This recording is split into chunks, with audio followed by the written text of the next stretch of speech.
Hello दोस्तों, स्वागत है आप सभी लोगों का एक बार फिर से।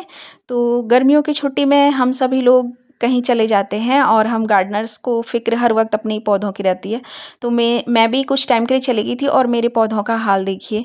और जबकि मैं इन्हें अंदर रख के गई थी, इनमें अच्छे से वाटरिंग करके फिर मैंने इन्हें अंदर छाया में रख दिया था, जिससे कि आने पर इनकी हालत थोड़ा ज़्यादा ख़राब ना हो, क्योंकि बहुत तेज़ गर्मी है, जून का महीना है और एक ही हफ़्ते में मेरे कई सारे पौधे सूख गए।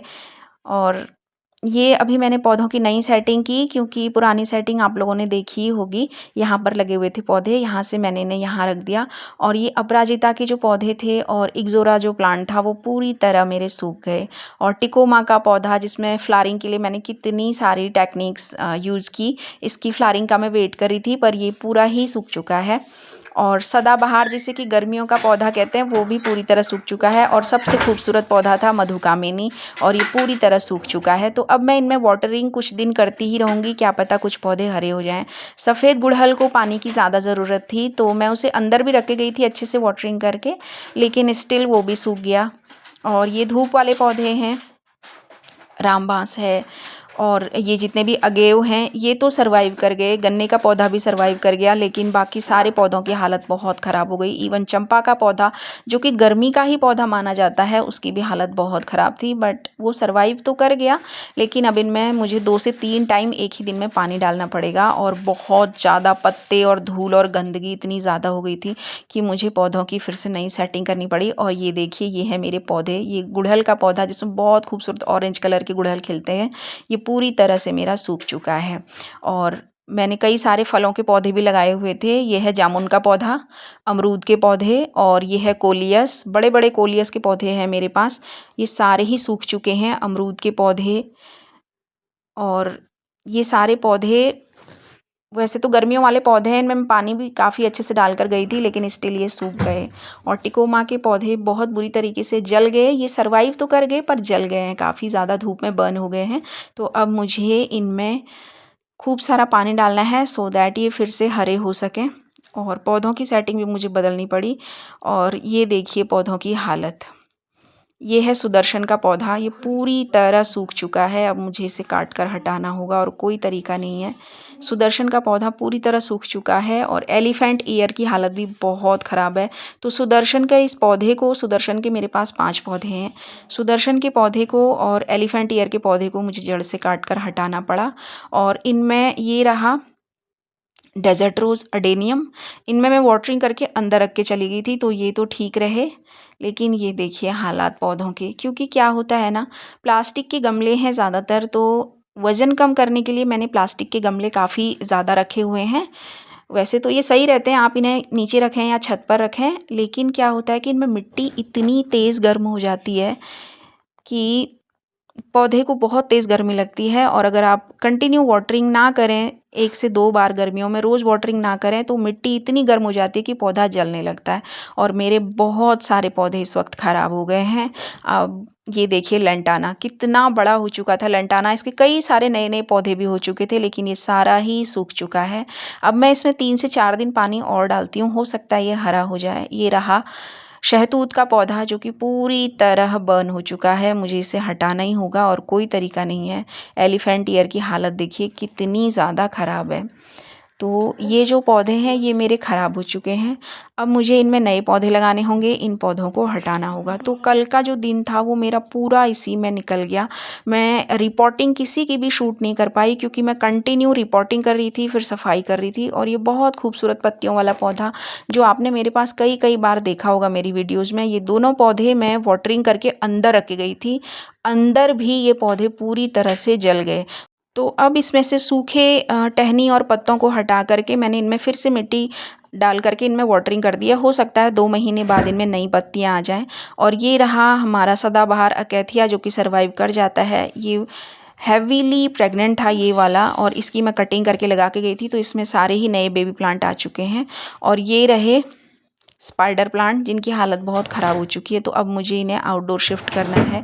अब ये इसमें कई सारे बेबी प्लांट हैं। अब मेरी वीडियो में लोग देखते होंगे, जो मेरी वीडियोस को देखते हैं उन्हें पता होगा कि ये कितना ब्यूटीफुल था, लेकिन इन सारे बेबीज़ में रूट्स नहीं आई हैं। तो बिना रूट के ये ग्रो नहीं हो सकते हैं। तो किसी किसी में रूट्स आई हैं, तो जिसमें रूट्स आई हैं मैं उन्हें नए गमले में लगा दूँगी। और ये रहा बड़ा वाला अकैथिया और ये है पाम। तो एरिका पाम के 2 पौधे अंदर लगे हुए हैं और ये रहा एक और अकैथिया। तो ये सारे पौधे तो फिर भी सर्वाइव कर गए, लेकिन इन पौधों की हालत इतनी ज़्यादा ख़राब है कि ये ग्रो करेंगे या नहीं मुझे नहीं पता, पर अभी कुछ नहीं किया जा सकता। और इसे मैं कटिंग करके गई थी, तो इसमें बहुत सारे मतलब लगभग सारे ही मैं बेबी प्लांट्स आ चुके हैं। ये है टाइगर टंग, जिसकी किनारी पीले रंग की होती है और ये बहुत खूबसूरत दिखता है। और ये है पाम स्नेक प्लांट, ये बिल्कुल हाथ जैसा होता है, हाथ के जैसी इसमें 5 फिंगर्स निकलती हैं। तो इसमें भी एक बेबी प्लांट आ चुका है और बाकी के स्नेक प्लांट हमारे ये रहे। तो इन सब पौधों को अब अच्छे से 2 से 3 टाइम मुझे पानी देना है और सफाई भी हो रही है साथ-साथ और साथ-साथ रिपोर्टिंग भी मुझे करनी है, तो मैं बहुत ज़्यादा शूट नहीं कर पाई। 2 से 3 बार मुझे रिपोर्टिंग करनी पड़ी है और एक बार में ही मुझे 5 से 6 गमले रिपोर्ट करने पड़े। काफ़ी सारे पौधे जल चुके हैं और फाइनली ये सारे ही सूखे पौधे मैंने हटा दिए। कोलियस के, जामुन के सारे पौधे सूखे जो थे वो मैंने हटा दिए हैं और कई सारे पौधों की रिपोर्टिंग की है और कुछ पौधों में अभी मुझे वाटरिंग करनी है, शायद वो फिर से हरे हो जाएँ। और इतना सारा कूड़ा भी निकला और सफाई भी बहुत ज़्यादा मुझे करनी पड़ी और सफाई की ज़रूरत है। तो अभी जस्ट मैंने पौधों में वाटरिंग की है। ये है सुबह का वक़्त, दूसरे दिन, आज दूसरा दिन हो चुका है। तो कल से मैं बस इसी में लगी रही। तो ये रहे फाइनली पौधे मैंने इस तरीके से लगा दिए हैं और 12 ओ क्लॉक मेरे इतने ज़्यादा खिले रहते थे ना, 10 ओ क्लॉक और पोर्टुलाका दोनों इतने ज़्यादा खिले रहते थे। लेकिन इनमें अब जाके जब मैंने पानी डालना शुरू किया है, तो इनमें कलियाँ बन रही हैं। अब इनकी भी मुझे कटिंग करनी होगी और यहाँ से मैंने फाइनली अपराजिता के पौधों को कट करके हटा लिया है। अपराजिता के मेरे पास बीज हैं, तो मैं नए पौधे उगाऊंगी। अब थोड़ा मुझे बरसात का इंतज़ार है। आज दूसरे दिन थोड़ा सा क्लाउडी वेदर है, तो हो सकता है आज शाम तक या कल तक मैं अपराजिता के बीजों को बो दूं। और ये मैंने फाइनली इनको भी रिपोर्ट कर लिया है। कुछ सदाबहार के पौधे और इन 2 खूबसूरत पत्तियों वाले गमलों में मैंने काफ़ी मिट्टी भर ली है। और ये जो स्नेक प्लांट है, ये मेरा छत पे था और ये सर्वाइव कर जाता है, लेकिन इसकी पत्तियां धूप में ख़राब हो जाती हैं। तो फाइनली इसको भी रिपोर्ट करके मैं अंदर ला चुकी हूँ। ये रहा सिंगोनियम और नागचंपा को भी मैंने अंदर शिफ्ट कर लिया है। अब कुछ दिनों में नागचंपा को मैं बाहर शिफ्ट कर दूंगी, क्योंकि नागचंपा गर्मी वाला पौधा है, तो उसे धूप में रखा जाता है। 1-2 दिन बाद, अभी ही रिपोर्टिंग की है तो 1-2 दिन बाद मैं उसे बाहर रख दूंगी।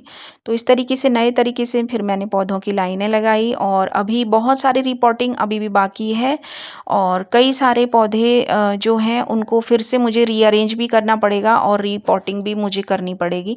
तो अभी भी पूरा काम ख़त्म नहीं हुआ है, इस ओर काफ़ी सारी रिपोर्टिंग करनी बाकी है, रीअरेंजिंग करनी है। और ये रहे टिकोमा के पौधे और ये हैं कुछ पौधे जो 1-2 दिन अब अंदर ही रहेंगे। तो ये हालात आप भी देखते होंगे अपने पौधों की, जब आप कुछ दिनों के लिए कहीं चले जाते हैं।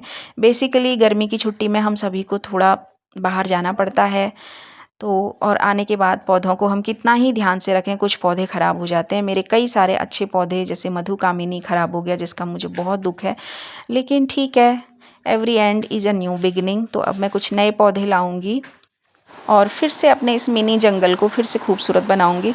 अगर आपके पास भी ऐसा कोई एक्सपीरियंस हो तो आप कमेंट बॉक्स में प्लीज़ शेयर करें। तो ये थी आज की वीडियो। आशा करते हैं वीडियो आप लोगों को पसंद आई होगी। वीडियो पसंद आई हो तो वीडियो को लाइक करें, शेयर करें, सब्सक्राइब करें। Thank you so much.